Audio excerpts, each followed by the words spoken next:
So in a very meta way, I'm starting my morning here by trying to export videos.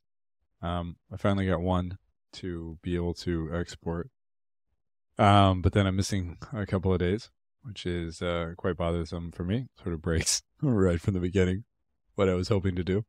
Um, but is what it is. One of the things that I gotten in the practice of doing is I am still working on uh, on productivity and setting things up in um, in in accordance with the the para method, and I've enjoyed it so far. As somebody who has just sort of um, gone off the cuff for very many years, uh, and has not particularly, the reality is uh, I just sort of focused. I think I was explaining this before. I just sort of focused on what was right in front of me, and I think I've always had, relatively a good, easy time at focusing, and so I didn't really ever have to have, or never felt like I had to have, some amazing productivity system. And so I didn't really invest in it. Been taking notes. I'm sort of very um, intuition driven in many different areas. And so, I was taking notes in Evernote for a long time. Now I've really enjoyed recently adopting this method of Tiago Forte with the para method. And this you can see in sort of the organization of files here, right? And so it just turns up really well in this case. There's sort of the inbox where the default collection, everything goes, and then individual projects. He does it based on time sensitivity, meaning like what is, or I should say, actionability. So he is building it all around what are the most actionable items here. And another principle is that he sort of builds his system around is the idea that we, in modern applications, it's not really a problem anymore to search across things really effectively. And so you should really, and like storage space on our computers is basically limitless, or very, very cheap. And so really you should just store stuff. And so there's no problem having like an archive and trying to figure out when to delete stuff, and when, I'm sure there's different use cases where that becomes a little bit harder. But for myself, the average workflow and the average stuff I'm doing, there's really nothing I need to delete. I'm not really working with things that are files that are large enough to require that. So you're leaving a lot of those long-lived files sort of on ice, if you will, in the archive. And then there's resources. These are more less actionable sort of items that you reach into and would want to share with somebody at some point.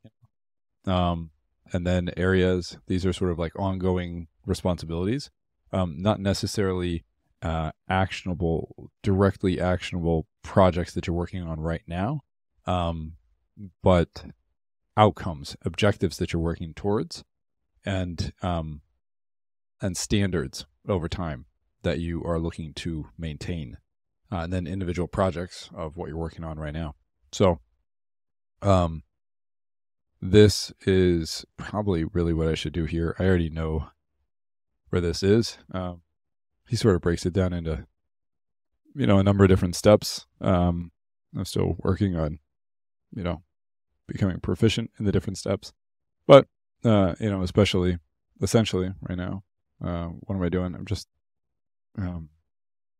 the YouTube description for this session 4 that I'm pushing to YouTube at the moment. And and then really, the big goal today is working on a pitch deck, raising an angel round, and angel round, seed round. I don't know. It's really confusing what is what anymore. Which actually leads me. It's actually a fun thing, I'm curious. What curious. What is the difference between seed round and an angel round financing?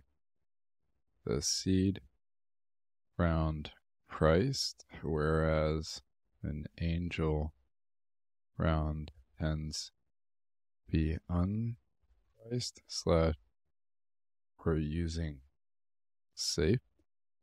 It's actually a question I don't know the answer to. Let's see what it says. Angel round participants, size, characteristics, round priced. Okay. Seed rounds, prototype.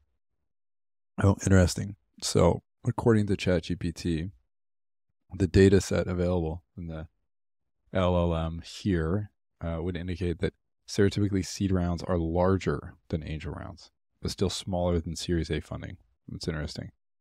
Broader range of investors, including angel investors, early stage. Oh, okay. So, whereas an angel round, just individual investors. Okay, so it sounds like it is interesting. Yeah. It's just more curiosity of mine. I was not entirely clear whether there was a standard definition and a proper definition between the difference between angel rounds. This very much aligns with what I have seen and expect in the marketplace. So I think it's pretty good, and it sounds like I'm not missing anything. So I guess I say an angel round, but probably really more what I'm thinking is more classic like seed round, honestly. And just because of the fact that my impression, conversations with friends and connections and such, I think it'll probably, I think there will be people that put money in. I think there will be actual funds that put some money in. And so, or that's the impression I get from conversations so far. So this is really my focus right now. I really need to get this out. I need to get a decent version of this out today. And actually, now that I think about it, I was working on this last night. I just had this interesting idea last night that I think I need to act on, which is, for somebody who is not necessarily in healthcare, maybe an investor who's not particularly familiar, I think it will be interesting. Generally, what I'm thinking is, let me see if I can find. This is going to take a little bit of time. Oh, these are all mine. Generally, what I'm thinking is to show some examples on what people are facing, what people are talking about in this world of private practices and the pressure that people are experiencing.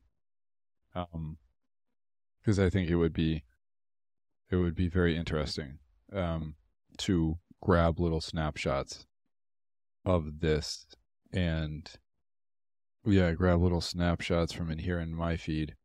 If I can find the right ones that I'm looking for that are focused on, like for example, well, I don't know if that's a great one. Anyway, so generally what I'm thinking is, one of the things, like, you can make a statement such as this, right? Private practices are stuck in 2005.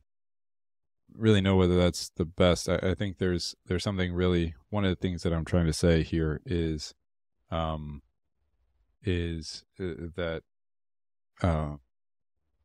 healthcare practices, healthcare clinics or practices are thin margin businesses, which means that which means that, it's interesting. course it worked before. Oh, it's T. Which means that there's a couple of different things here, right? So healthcare clinics practices are thin margin businesses.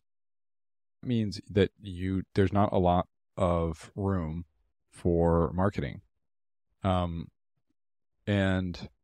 one of the things with this is, I would say, content marketing is a perfect match for most specialists, and content marketing is a perfect match, a marketing match for businesses where you want to differentiate yourself, right? Where you want to, but where there's some sort of expertise, or clinicians who want to serve a niche, right?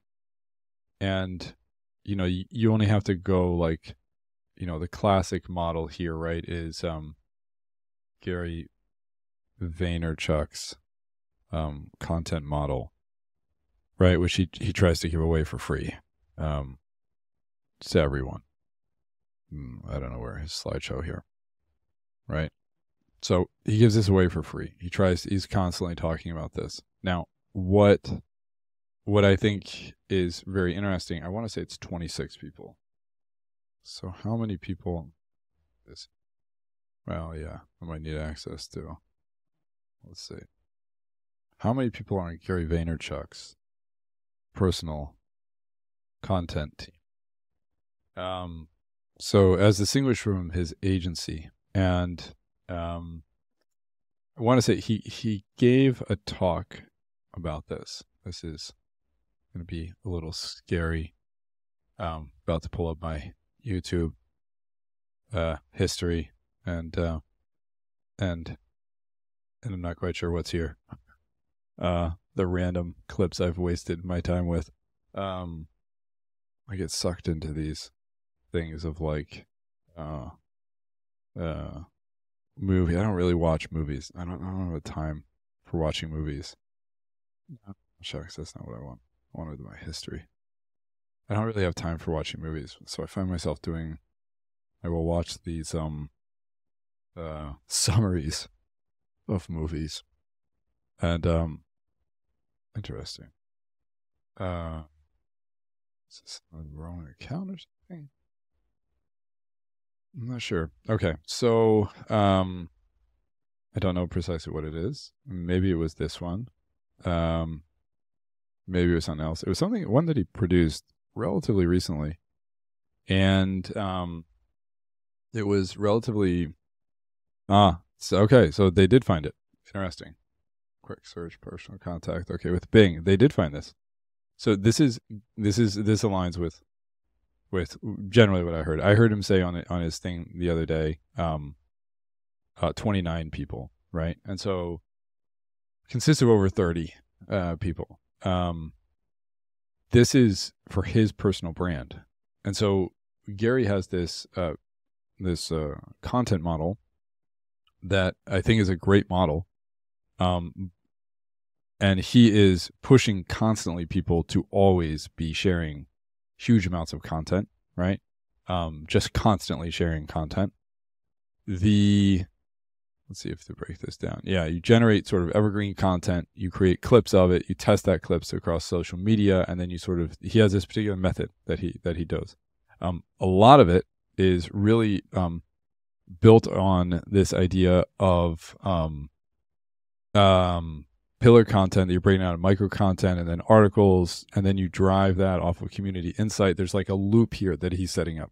So I think this loop makes a lot of sense. And in fact, I think if you would actually ask the majority of really, a lot of momentum content marketing companies, meaning companies that have a really strong content marketing aspect, this is what they would say. Meaning there's some element where they're trying to find the right mix between producing evergreen content, repurposing that content, and then responding to community insights, right? So responding to what people online are responding to. And there's a feedback loop that's really, really important there. And that is amazing in principle. And it really serves niches which are very expertise focused really, really well. Like, for example, there is one of the guys in his story, in one of his books, my clock and my Pomodoro timer is about to run out. I'm supposed to stop this session and take a break. So there is, he shares a story about a gentleman, I can't remember his name, who was an expert on how to make buildings green qualified. I can't think of what the terminology is. I want to say it's like LEED qualified, LEED certification, maybe. I feel like it's this LEED certified, LEED, something like that. Green building, yeah. So you'll see this if you walk by buildings. A lot of high rises. You'll see this is. I don't know if it still is, but it's generally a big deal. I don't know whether there's regulation around it. I don't know enough about it, but there is this initiative, and it has been underway for a good number of years already, to make buildings more cost efficient and more green. And so there was this particular guy who was, I think worked in the industry, but just I think as an employee, as maybe a property management firm or something. But he became an expert on LEED and how to get a building to LEED. And Gary then pushed him to really start just sharing that information for free. And I think he put together a course or something. But he really followed like Gary's advice, right? Like invest really heavily in content marketing.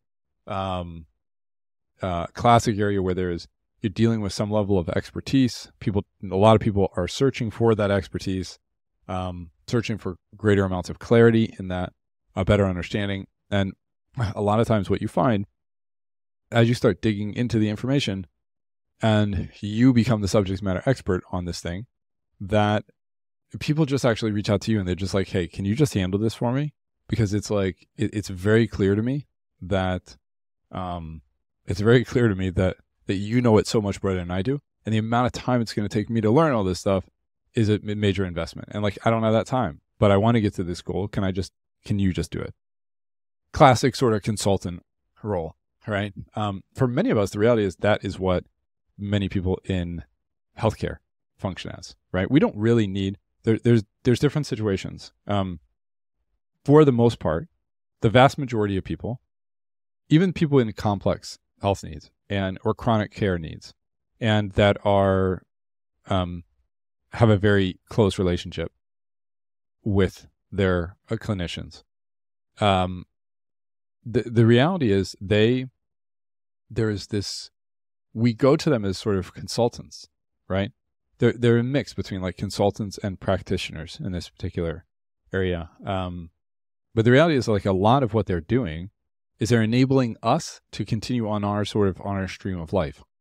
And they do that classically, right, through a huge amount of expertise.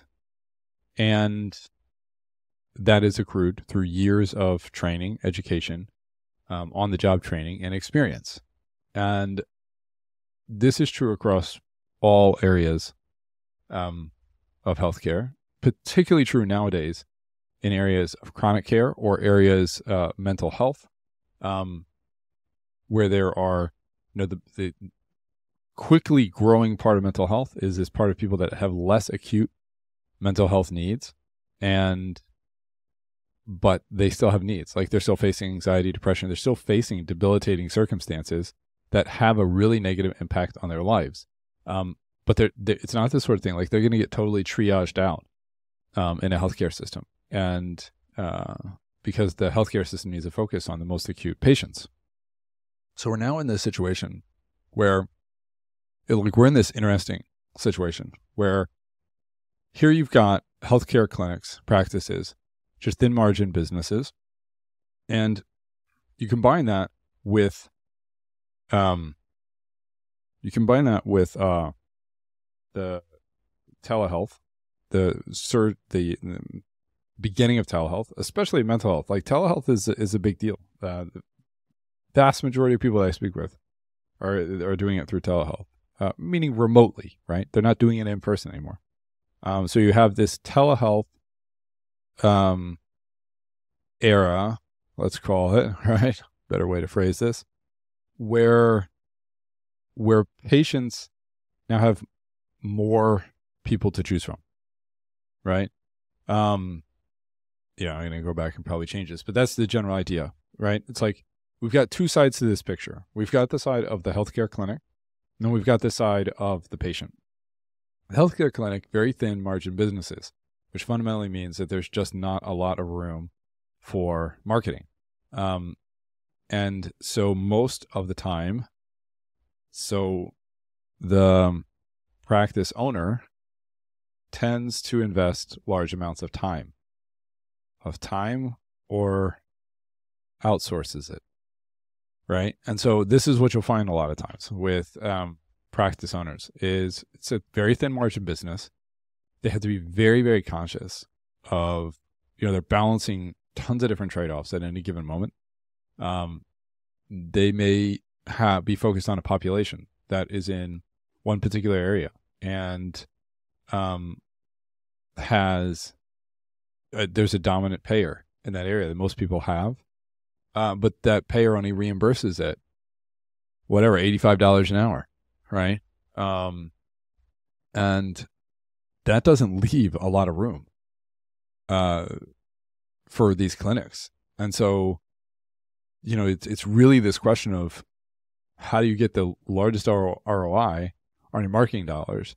And, it's interesting that I heard there was one hospital administrator that asked me the question of, well, are people really facing demand? Or sorry, are the private practices really having trouble finding people? And it's a complex question to answer because the demand right now across healthcare is very, very high. It's too much.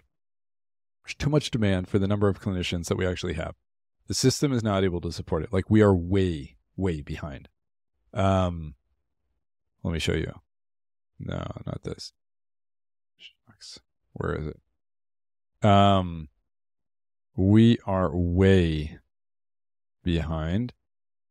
It may be this. I don't think it's this. It's not that one either. My pitch deck has gone through countless different iterations as I have right here. So this one. Okay, this graph is what I'm looking for. So this is the demand curve. The demand for clinicians, and this is the supply across healthcare. It varies slightly in different areas. This is obviously a gigantic gap, and it's actually getting worse, right? And the other thing is, like, this is some of the areas like throw this off because they're also counting in supply here a lot of other aspects that don't necessarily directly address a lot of the demand. The reason there's a couple of different factors here that are going on. One of the factors is just simply the fact that there are people living longer. People are living because of medical advances. People are now living longer with chronic diseases. So we have a general population that is just living longer, but also a lot of people who classically would have passed away at a younger age due to some form of illness are now living longer. And they are, in order to maintain their life, right? That's this sort of area that we call chronic disease management, chronic care. It has become increasingly specialized, but it's an ongoing activity very often. And so there's that demand that is existing in the system, which thank God it's there, right? Because it's like previously a lot of those people would not have been able to live full lives. And we'd be, talking about a very different situation. So, but this demand, this gap would leave one to question, well, hang on, there's so much demand, right? Like, isn't it easy on the supply side? And it's an interesting question because in some sense you would think, yeah, it should be, but somehow it doesn't work out that way. And I think there's a number of different confounding factors that make it really challenging, particularly in mental health and different areas. The demand is so great, and yet one of the challenges is on the patient side is finding the right people. And so there is a certain percentage of patients that seem to just not care as much, right? But then the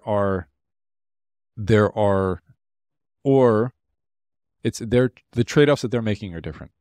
Essentially everybody and every single patient that I spoke with, and what people practically actually do is they really want to find somebody who's a good fit, right? Everybody is really looking for doctors out that they can build a relationship with outside of, say urgent care, or there are definitely certain situations where that is not the case, right? And there's particular doctors that fits really well also. Meaning there are some doctors that really like urgent and really like emergency care, trauma care, because it fits their personality. It fits, that they're not looking at maintaining a relationship. They actually just reaching stability for a patient. That's their thing. We need that. But now there's this entire class of other clinicians out there, both on the physical health side and the behavioral health side, mental health side, who want to move more into some form of specialized care, some niche where they can really focus in on a particular population, where they can really focus in on a particular type of care. A lot of people want to do that, and yet it really evades them, or at least that's what all my interviews and the early clients that we have been indicating. It's really hard for them to understand how to create a sustainable business, because they're sort of left. The system does a really bad job at matching people right now. And so it's nearly as though we have, it feels to me a little bit like pre-industrial era, where there's a supply. It's not to say that the supply and the demand is not there. It's that they don't talk to each other, right? They're not properly matched. There's not like the proper degree of specialization and coordination between those specialties. And so the entire system becomes really, really inefficient. And so where you're looking at now, people, I think it's that. It's like that classic problem that Adam Smith addresses, right? In his book. I remember the story of like the nails, specialty around nails, like specializing in nail production, right? If you're making nails, you can only make so many nails and specialize in nails if there is an adequate size market within your area that you can actually address to sell those nails to. And anything else is just absolute waste, right? If the local market only needs 100 nails a day and you're producing 10,000, then basically the overwhelming majority of your work is absolute waste. And specialization, sort of the interconnectivity of the modern global economy, and specialization enable so many of the advances that we've had in countless different areas across the economy that were not possible before, because people could not directly trade goods. They could not. There was ineffective mechanisms for storing value. There was ineffective mechanisms for matching the demand and the supply in the market. And so that created a situation where actually there's dramatically less efficiency across the board. And so it's interesting. Like, you could have looked at, the nail needs Or you could have looked at a higher level need, probably in the pre-industrial Europe, right? There was probably, and I don't know this precisely, there's probably countless different areas where you would say, oh, well, if they just had more nails, they would have, lowered the time on the projects for X, Y, and Z. Or if they just had this, I'm just bringing up nails as an example. Probably countless other examples. And so the specialization was really, really important for helping then lay the foundation for doing a lot of innovation that came later on. To me, but until people were able to get into that mode of specialization and really kickstart it, the vast majority of people were stuck doing very generalist things. And that was both inefficient for them and inefficient for the market. Obviously, we've seen this explosion of specialization over the past couple hundred years. What's really interesting is we've seen some elements of that in healthcare. Look, I don't want to downplay it. Obviously, we have way more specialization now than we did in the past. But we have this very interesting thing that starts happening where we have specialization, but then the majority of people that I speak with are sort of trapped in this bucket of like generalist care where they see an opportunity, say, to go after a very particular population. Like, let's say they see an opportunity to go after dual eligible Medicare, Medicaid patients, within an urban area. And that's a very particular population. And they want to build a private practice, particularly around that and addressing that. And they think that there's alignment to where the payments and there's a whole bunch of different things that they can come up with of where that makes sense for them. The challenge that they run into is how do we actually get those patients? And that's one of those areas where the fascinating thing is like content marketing. Ideally, there's numerous different things. I don't want to just say it's content marketing. Content marketing, referral marketing, paid ads, really effective paid ads. It can also be really, really good. But it's really a matching problem, right? How do you take all these people that are in the right population they're searching for and match them? And both sides have to work at that. And the patient side has to determine whether they can efficiently find the right person, right?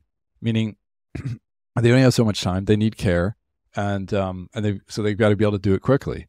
And then on the clinician side, right, they also have to make aware all these people of their specialization, of what they can support, of who they are, right? And it's like, while at the same time, they have to have predictable revenue. And so what most people fall into is this path where their predictable revenue is really becomes where they have to take on like a lot of primary care duties or a lot of urgent care style activities. Mental health, you see this by, a lot of people, they want to specialize, say, in, postpartum depression. And there are many women out there that have needs around postpartum depression. But it's really connecting with them. How do you find those women? And so then what you'll find is the vast majority of people, rather than being able to niche down and really address their specific crowd of people that they want to focus on, in sort of the current environment, what they're stuck with this situation where they have to really address general needs in order to maintain that state of predictable revenue, where there are actually tons of different people out there that are looking for very precise things. And so you sort of we're in this interesting state with a mismatch. This was less of a problem in the past, right? Why was it less of a problem? It was less of a problem because of the fact that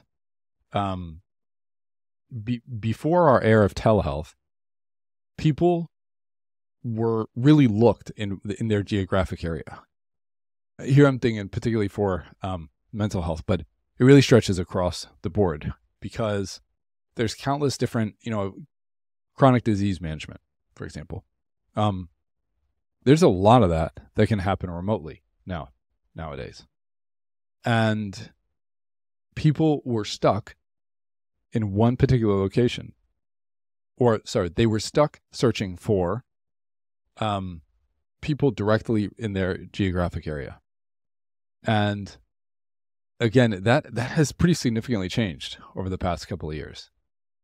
COVID accelerated it, but it wasn't just COVID. And so as that changed, it meant now people could search for people anywhere. A patient could search for a doctor anywhere. But then that presents a real challenge, actually. How do you find those people? How do you find that? Now that you can search for the right one, right? And it could be anybody across an entire state or across multiple different states or across the country. How do you find the one? And so it's very interesting that it actually presented more of a challenge than I think people recognize. And so what you have on one hand is you have countless different clinicians that will tell you, well, yeah, I just need, like, I've got to make money. I've got to support my family. And so I'll take what I can get over here, right? Standard stuff, and it doesn't pay that well and all this other stuff. They'll have these complaints and they want to move their rates up and they want to be able to niche down. They want to be able to focus, especially as they advance in their career. They can't do that.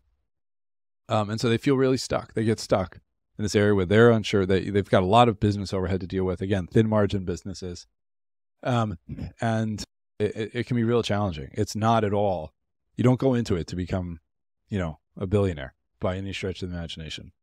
And then on the patient side, now that they have all these choices and they're in this world that says you should find somebody that is really right for you,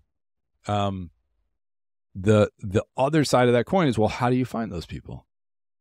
And so you run into all these stories right now of this dramatically difficult time people have finding the right therapist, for example, or if you're doing chronic care, finding the right care organization that can support your needs, right? And we're also in this world where it's becoming a community effort.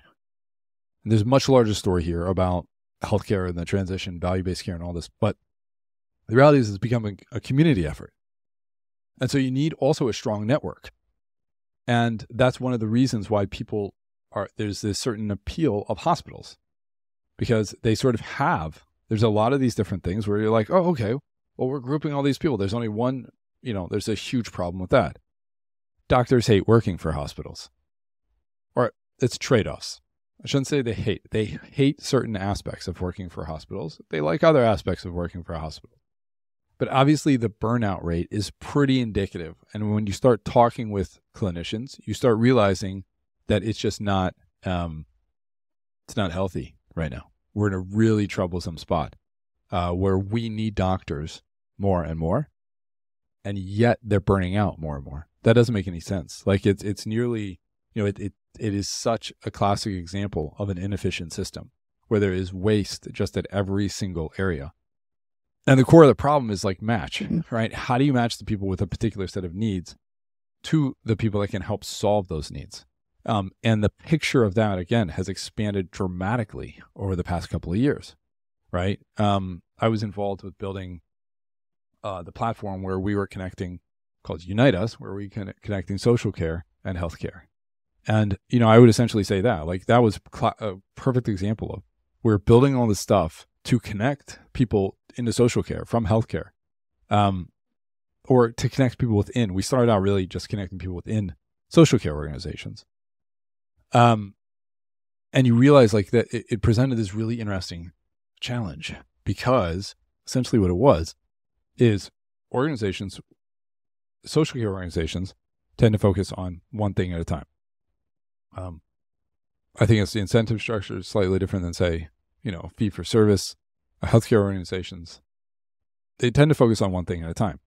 And a lot of times that's the way their funding is set up, like a particular demographic, a particular type of program.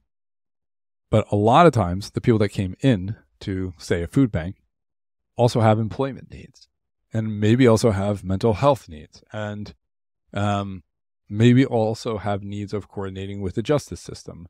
And, there's a lot of other, maybe have some involvement with family services. Like there's a lot of people that find themselves in a position where it's not just like one need. They have one particular thing that they need. They have a whole class of things that they need.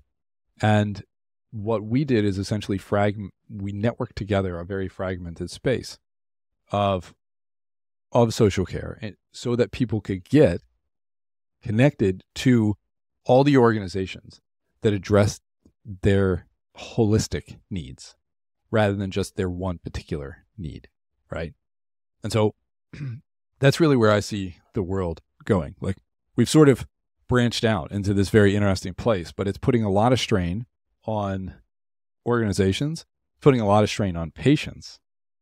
And based on my experience, essentially what I'm trying to communicate in the pitch deck is based on the product that we're working on right now, sort of as phase one of this, and where we will ultimately take it is, we have so many of the pieces of being able to solve the puzzle, and it will dramatically reshape the way that care is delivered in a way that will be both better for the patient and for the clinician, and as well for the entire system.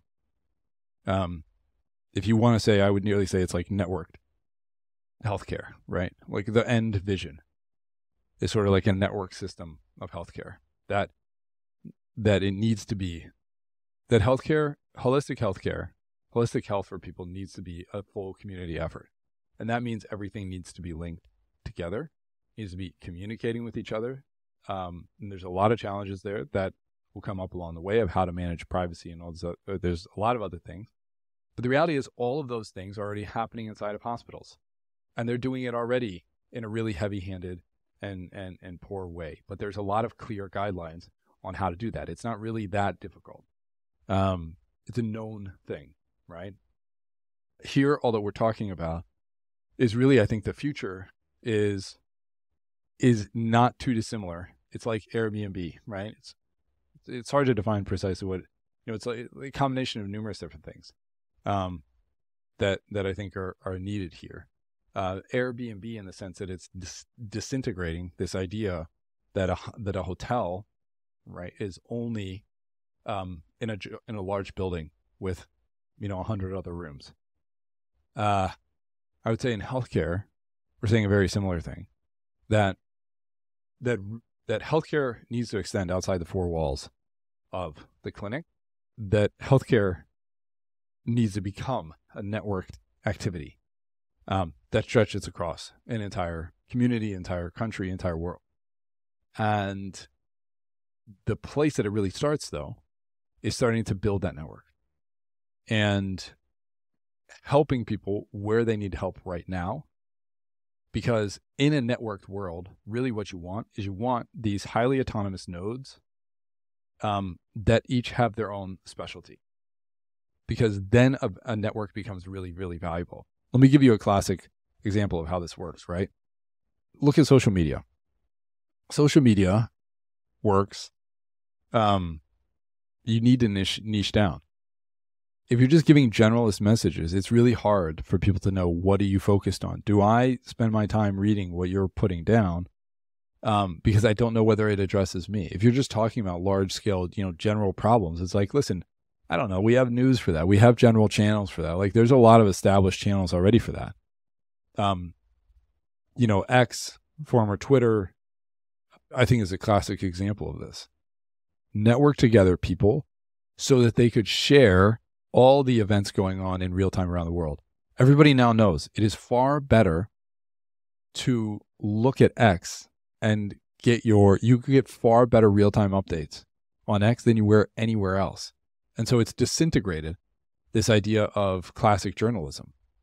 And journalism has is adjusting, is still in the midst of adjusting. But it's the same effect, right? Now you have all these federated systems, but then these decentralized federated systems, but then they're able to focus on particular areas. And so, for example, you have, a particular, person, their entire thing is, sharing news on the underground. I mean, it's like anything, this is the entire idea of Reddit as well, subcultures and subcommunities. And, once you start networking people together, people naturally start moving in a much more specialized manner, because they can, and because they can now connect with people that can enable that specialization to provide the context for that specialization to really have an impact. That is really, really powerful and really important. And so why are we starting with content marketing? Because it's really one of the red flags in the system. So maybe it's a really non-obvious one. I'm not gonna lie. I don't think it's obvious. But as I started digging into it and doing interviews with people, what is content marketing? Content marketing, in my mind, is like this perfect match for expressing a particular niche, right? I mean, that is literally what people do across social media, right? They're doing some form of content marketing on their particular niche. They're speaking to their crowd of people. And that clarity enables people to come in and say, oh, this is my crowd. This is who I'm looking for. So it like stretches across. It is fundamentally the idea of a networked, right? It's like, the power of a network really enable these things. And once people start connecting, and then they can refer people to other people, and it becomes really easy to search across a network. You create a lot of capabilities to empower people to do things that were not previously possible. And the way that we're doing that right now in healthcare is really small-minded, right? We are doing that through trying to put everybody in one building. And it's insane that we're even in that mode now, right? And there's reasons for it. There's the legislative reasons, like a whole bunch of different reasons for it. But it's all a bunch of nonsense. And to imagine that in the 21st century, the best way to deliver care is to actually reconsolidate everything inside the same building. I mean, literally every single other industry on the planet is basically moving in the exact opposite way. And here, healthcare is resisting that. But I think the reason that they're resisting that is because they don't have the tools. And so you read, that's actually where I started, right? You read these private practice individuals talking about the challenges of private practice. And there are real challenges. And so in the end of the day, they're sitting there thinking, well, listen, this is just too much. I'm just going to sell out to a large healthcare network. I'm going to go get employment at a healthcare system. And then I got somebody else to deal with it. Okay, I can just focus on the healing. And of course, then they realize they get in and they realize that the vast majority of their day is spent taking notes. And, there's another side to that coin, right? And then they're really not actually getting paid. If you think about that's the really sad irony here, right? Is the average hospital is making an insane amount of money off of all their clinicians.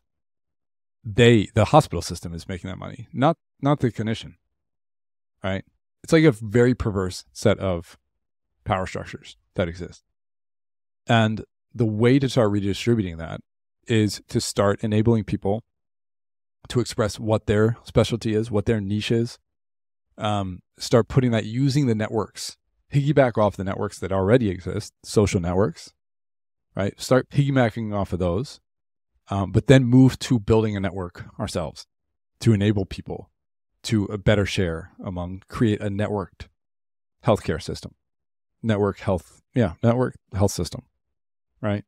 And start redistributing like that money, hospitals like, let me see what, just do hospitals make off of, let me see ChatGPT.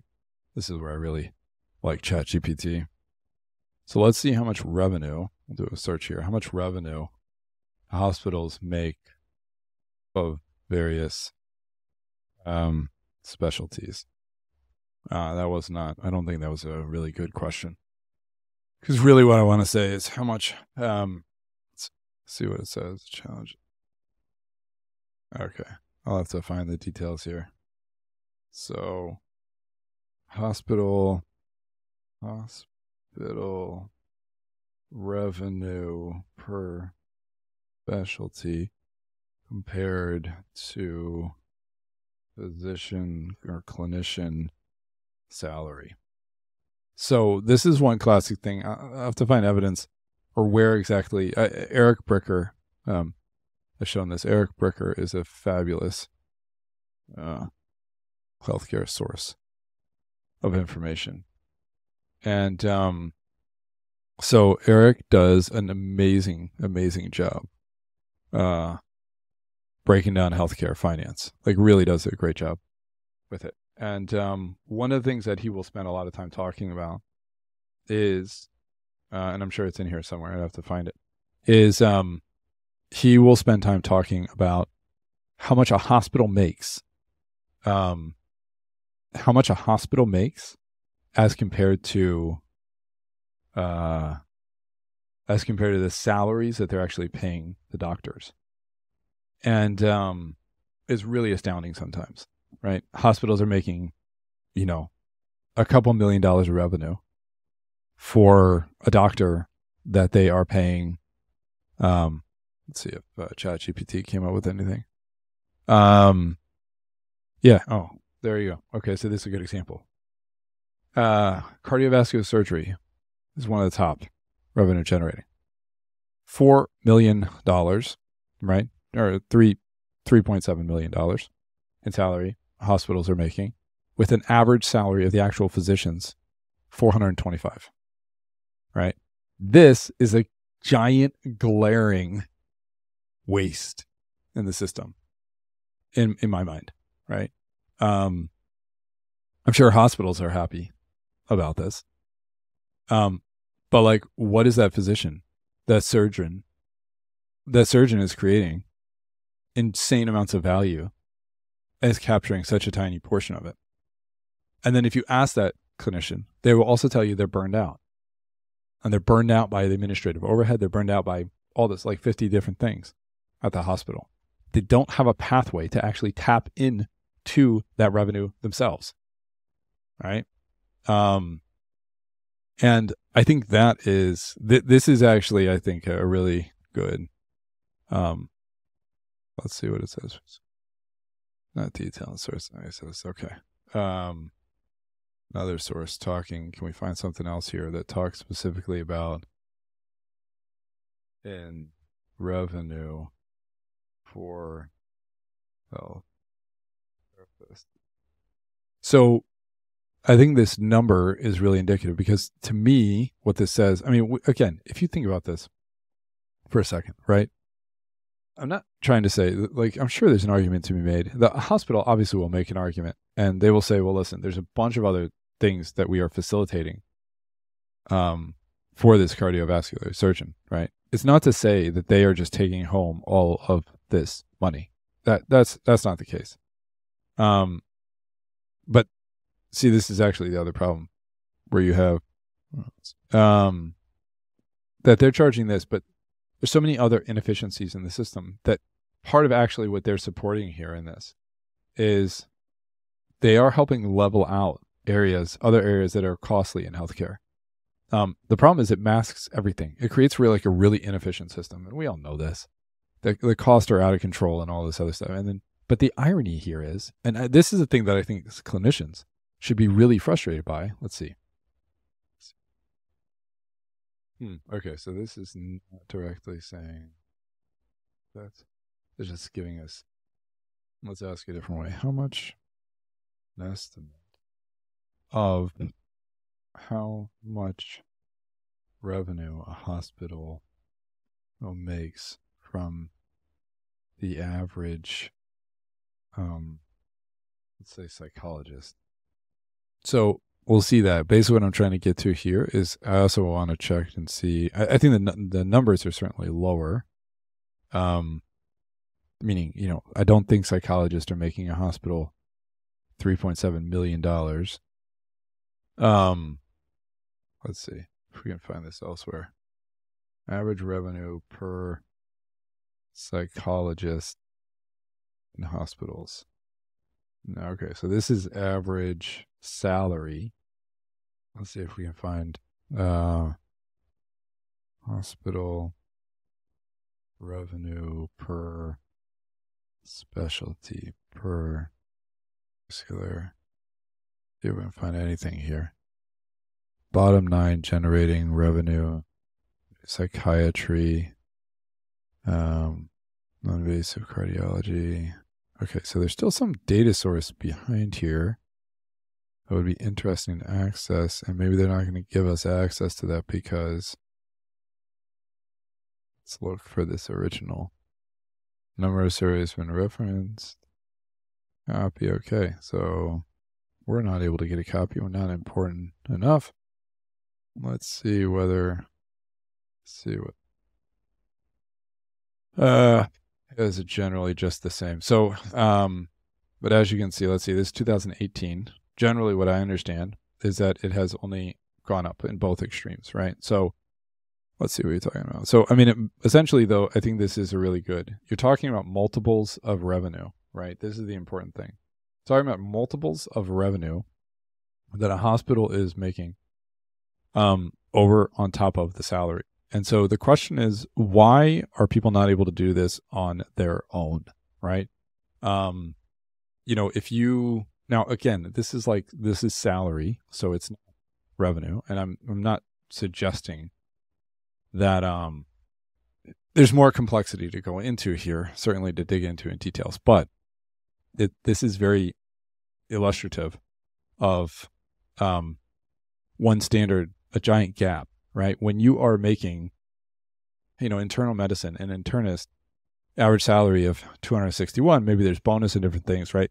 And you are 10xing their salary. Like, you just pump that up, right? Of course you want as many of those as you possibly can. So you go out and hire them, right? Or you go out and buy their practices. Like, why do you think these places are buying these practices? Because they can generate all the revenue. That, I think, just needs to be stabilized. Like, why should somebody not be able to generate the same revenue as a private practice, right?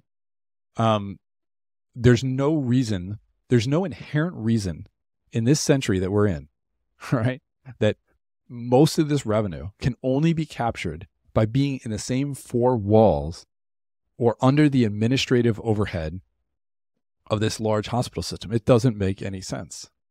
And then on the extension, if you think about what if we created a hospital system, a healthcare delivery network, a gigantic healthcare delivery network that was hundreds of thousands. I don't know if there's hundreds of thousands of physicians. That was a very large, tens of thousands of physicians, right? Tens of thousands of specialties, all effortlessly matched, networked together with access to all the tools and everything that they possibly needed, right? But where more of that revenue was actually going to all these individuals, and they could focus really on their niche, on their clients, and there's a whole tool set, a platform built for them to enable them to basically have a decentralized, federated healthcare delivery network that then could also go back and provide them the same bargaining power for rates, the same bargaining power for countless other areas, for access to each other, for connections, like the same powers of social networks. I mean, the reality is, like, I think that is what, while actually getting the benefits of private practices, of being a private practice, that's what I think the world needs. That's what the world that I want to live in. That's the world that I want my children to live in.